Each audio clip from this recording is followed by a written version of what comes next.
If you do this, the world will be left with questions and may never reach a consensus. Are you sure this is your choice? We have little time left, Adam.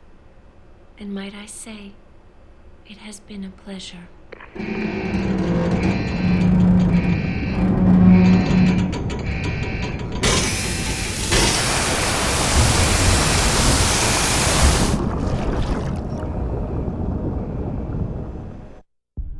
Do I trust mankind to save itself? That's what Eliza was asking. The truth is, I don't know. After everything I've seen, all the fighting and the chaos around me, I only know what I want to believe. Somehow, human decency will triumph. These past few months, I've faced many life-threatening situations. I could have given up many times, but my need to know the truth, to uncover the secrets that others were hiding, and to survive, forced me to keep on going. Most of the time, I tried to keep my values in mind, knowing my actions did not have to harm others.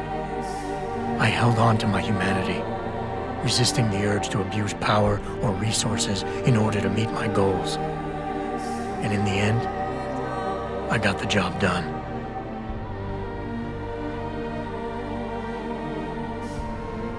But does this mean I have the right to choose for everyone? No. Because it isn't up to me. It isn't up to Darrow, Sarif, or Taggart either. Ordinary men and women will have to decide together what course mankind should take. The kind of people who time and time again have picked and chosen the future in highly practical ways, slowing change when it's negative, speeding it up when it's good. Can they do it again? I don't know.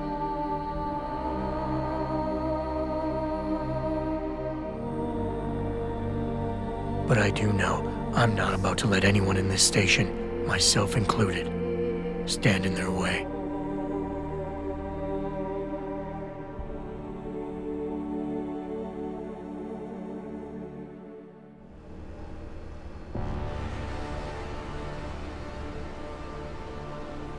If you do this, first-hand experience with corporate negligence on such a grand scale may convince mankind to enact harsh restrictions on human enhancement research. Are you sure this is your choice? So be it then. Freedom. To those who don't have it, it's more valuable than gold.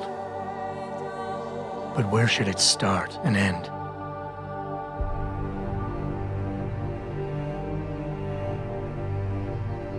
We humans often think we have the right to expand, absorb, convert, or possess anything we need to reach our dreams. But time and time again, hasn't this led to conflicts with others who essentially believe the same thing? Looking back on the challenges I faced, at the way I often resolve them, I realize morality can become our saving grace. Most of the time, didn't I try to keep my values in mind, knowing how my actions would affect others? More often than not, I resisted the urge to abuse power and resources simply to reach my goals more swiftly. I managed to hang on to my humanity, but the temptation to ignore it was always there. It's that temptation that so worries Taggart. He's not afraid of freedom. He's afraid of the chaos that erupts when individuals have nothing but morality to constrain them. He wants us to regulate enhancement technologies because he fears all that power, without limits, without guide rails to keep us from abusing it. Absolute freedom is no better than chaos. Society needs laws and regulations to protect it. So if the men and women behind Taggart need to work in the shadows, pulling strings to enable us to head in a safe direction, will supporting them be all that bad? If they're as wise as Taggart says, how bad will their leadership be?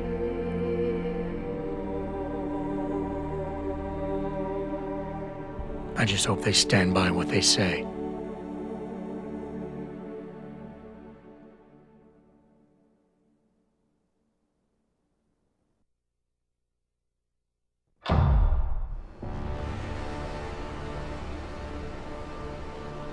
If you do this, the focus of hatred may shift to those responsible for unleashing biological warfare, leaving corporations free to experiment with human evolution.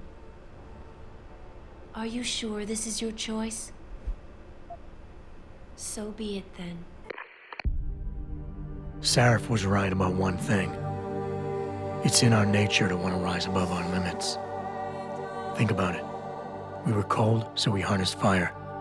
We were weak, so we invented tools. Every time we met an obstacle, we used creativity and ingenuity to overcome it. The cycle is inevitable. But will the outcome always be good?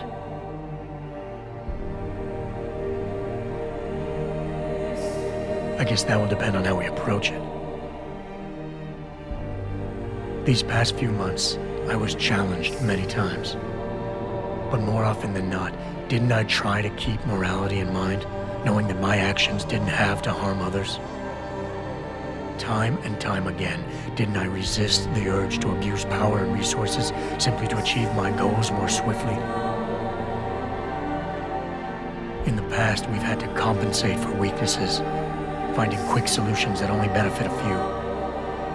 But what if we never need to feel weak or morally conflicted again? What if the path Sarif wants us to take enables us to hold on to higher values with more stability? One thing is obvious. For the first time in history, we have a chance to steal fire from the gods. To turn away from it now, to stop pursuing a future in which technology and biology combine, leading to the promise of a singularity, would mean to deny the very essence of who we are. No doubt the road to get there will be bumpy, hurting some people along the way. But won't achieving the dream be worth it?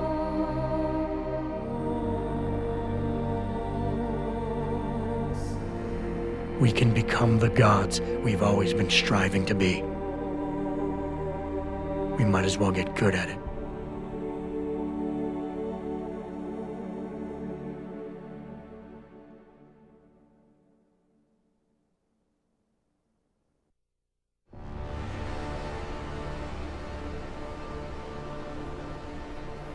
If you do this, the unadulterated truth in Darrow's confession may well convince mankind to cast all science and technology aside, to ensure that future generations grow up free and whole.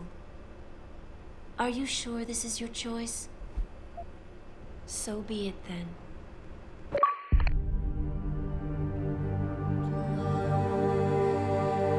Albert Einstein said, "Technological progress is like an axe in the hands of a pathological criminal." Took me a while, but I finally see his point. How often have we chased the dream of progress only to see it perverted? More often than not, haven't the machines we built to improve life shattered the lives of millions? And now we want to turn that dream on ourselves to fundamentally improve who we are.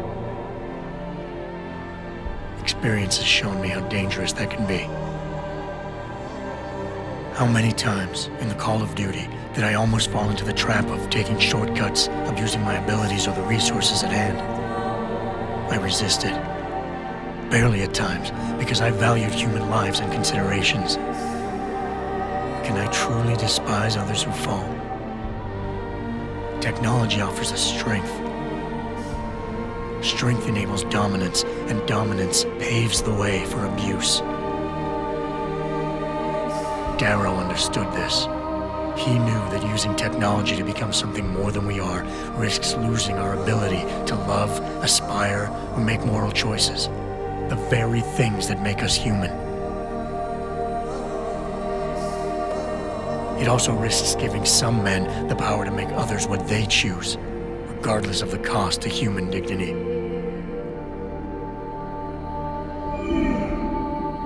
The suffering Darrow inflicted is not the end of the world. It is merely the seed for change. And change never comes without pain.